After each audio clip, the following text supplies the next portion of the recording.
बात बिहार की राजनीति की, सियासी हल्ले की। और हल्ला नीतीश कुमार के इर्द गिर्द ही हो रहा है, उनके नाम को लेकर हो रहा है।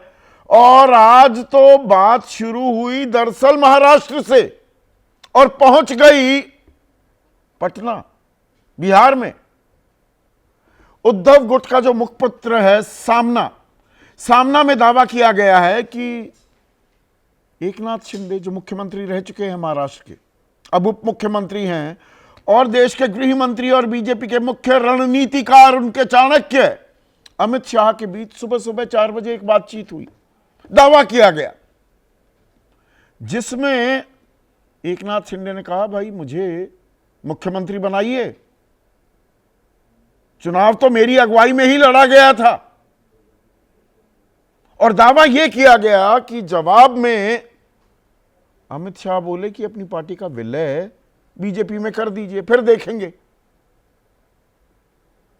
अब यही कनेक्शन जोड़ा जा रहा है नीतीश कुमार के साथ कि जेडीयू के 12 में से 9 सांसद, लोकसभा सांसदों की बात कर रहा हूं मैं, वो बीजेपी के संपर्क में हैं। ये पार्टी को तोड़फोड़ देंगे, विलय कराने की रणनीति है बीजेपी की। अब तो 21 मंत्री भी हो गए, 13 ही मंत्री हैं जेडीयू के।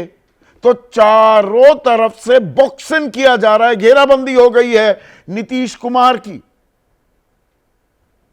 ये घेराबंदी हो रही है, ये समन्वय है, एनडीए का गठबंधन इतना मजबूत है, ऐसी तालमेल है, ऐसी कदमताल है कि विपक्ष को समझ नहीं आ रहा है।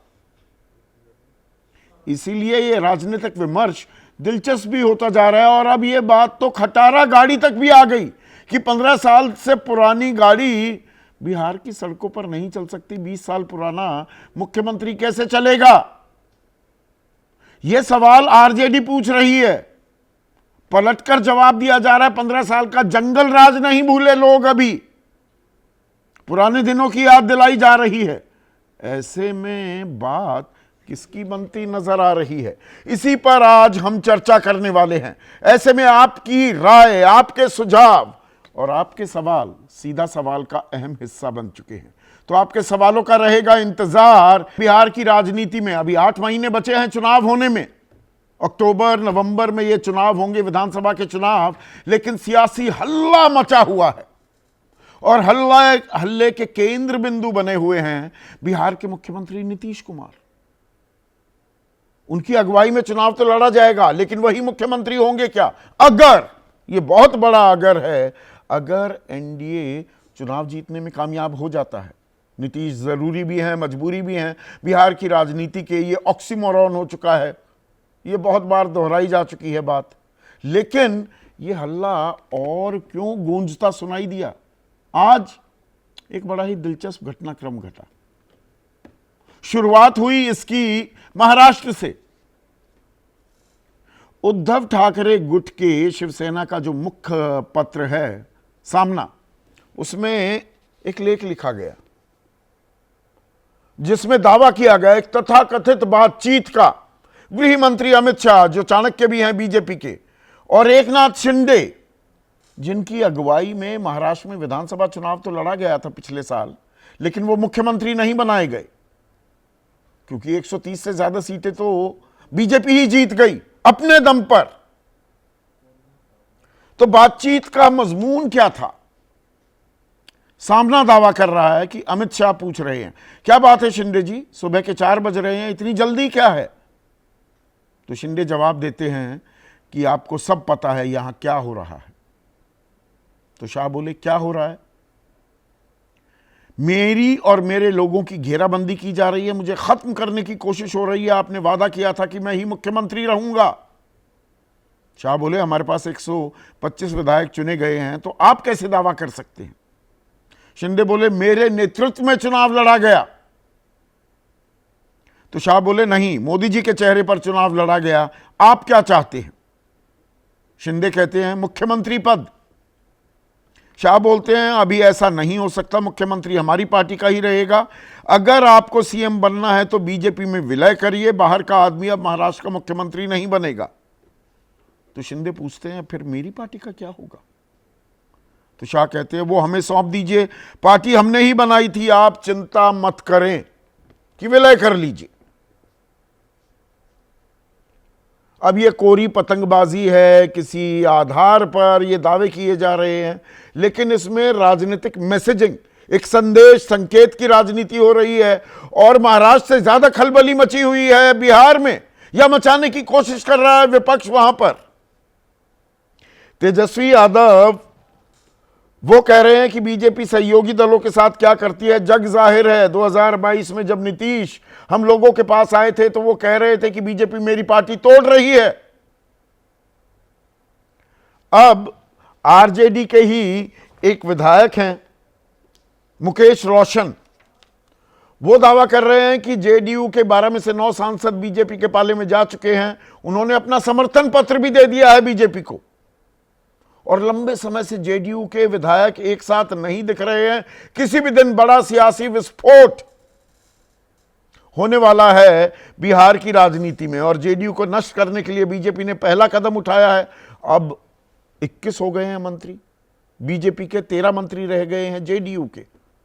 यानी कि बीजेपी धीरे धीरे सब कुछ अपने कंट्रोल, अपने नियंत्रण में लेती दिख रही है। ये आरजेडी कह रही है, दावा कर रही है, परेशान भी हो रही है। अरे भाई, एनडीए की अपनी बात, आप क्यों परेशान हो रहे हैं? यह सवाल भी अपनी जगह जायज है आज की परिस्थिति में। भाई वीरेंद्र आरजेडी के नेता हैं, वो कहते हैं नीतीश कुमार आएंगे तो हम लोग विचार करेंगे। नीतीश कुमार एनडीए में ठगा हुआ महसूस कर रहे हैं। जो हाल शिंदे का हुआ वही नीतीश कुमार का होगा।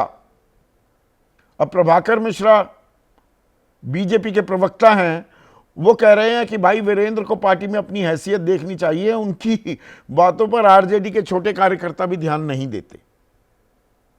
अभिषेक झा राष्ट्रीय प्रवक्ता हैं जेडीयू के, वो कह रहे हैं कि जनता, बिहार की जनता तेजस्वी को स्वीकार नहीं करेगी, इसीलिए नीतीश कुमार को ऑफर देते रहते हैं। नीतीश जी कहीं नहीं जा रहे, तेजस्वी को स्वीकार नहीं करेगी।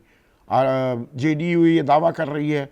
अब एक बड़ी एजेंसी ने मूड ऑफ द नेशन के तहत बिहार की जनता की नब्ज भी टटोलने की कोशिश की, और उसमें एक दिलचस्प और बड़ा रोचक आंकड़ा जो आया वो ये कि मुख्यमंत्री पद के लिए बिहार की जनता की पहली पसंद नीतीश कुमार नहीं है, तेजस्वी यादव हैं। 41% लोग कह रहे हैं हमारी पहली पसंद तेजस्वी यादव, और सिर्फ 18% लोग नीतीश को मुख्यमंत्री की पहली पसंद मान रहे हैं। इतना बड़ा ड्रॉप रेटिंग्स में नीतीश कुमार के 20 साल के कार्यकाल में कभी नहीं आया, और इसमें एक पैटर्न दिख रहा है। और दूसरी अहम बात यह कि 45% बिहार वासी बेरोजगारी को एक बड़ा मुद्दा मान रहे हैं, सबसे अहम मुद्दा। अब इसी को लेकर खटारा वाली गाड़ी का वार भी किया जा रहा है। आरजेडी कह रही है, तेजस्वी यादव कह रहे हैं कि जब 15 साल पुरानी गाड़ी बिहार में नहीं चला सकते तो 20 साल पुरानी खटारा सरकार क्यों चलेगी? नीतीश कुमार ने गरीबी, बेरोजगारी, भ्रष्टाचार, अपराध और पलायन रूपी भयंकर प्रदूषण फैला दिया है। अब इसमें देखिए, गरीबी, बेरोजगारी, इन दो मुद्दों पर हमला कर रहे हैं। 15 साल पुरानी गाड़ी नहीं चल सकती, तो उन्हें आईना भी दिखा रहा है एनडीए गठबंधन कि वो 15 साल का जंगल राज भूल गए। वो एक ऐसी कमजोर कड़ी है, ऐसी दुखती रग है आरजेडी के, जिसे लगातार दबाते आ रहे हैं बीजेपी और जेडीयू वाले। गिरिराज सिंह कह रहे हैं तेजस्वी को समझ में नहीं आ रहा क्योंकि उन्होंने गाड़ी देखी ही नहीं, वो तो बैलगाड़ी वाले थे। नीरज कुमार प्रवक्ता हैं जेडीयू के, वो कह रहे हैं जिन्होंने 15 साल तक बिहार को लूटा वे आज विकास पर सवाल उठा रहे हैं। जबकि संजय झा एक और वरिष्ठ नेता हैं जेडीयू के, वो कह रहे हैं जब उनकी सरकार थी तब खटारा गाड़ी चलती थी। सीनियर को ये लोग खटारा गाड़ी कह रहे हैं। सीनियरिटी का हवाला भी यहां पर दिया जा रहा है। पर खेल, सियासी खेल और दिलचस्प, रोचक होता जा रहा है क्या बिहार में? ऐसे में आज का सीधा सवाल, महाराष्ट्र वाला फॉर्मूला, बिहार में सियासी हल्ला, और बिहार की लड़ाई खटारा गाड़ी पर आई।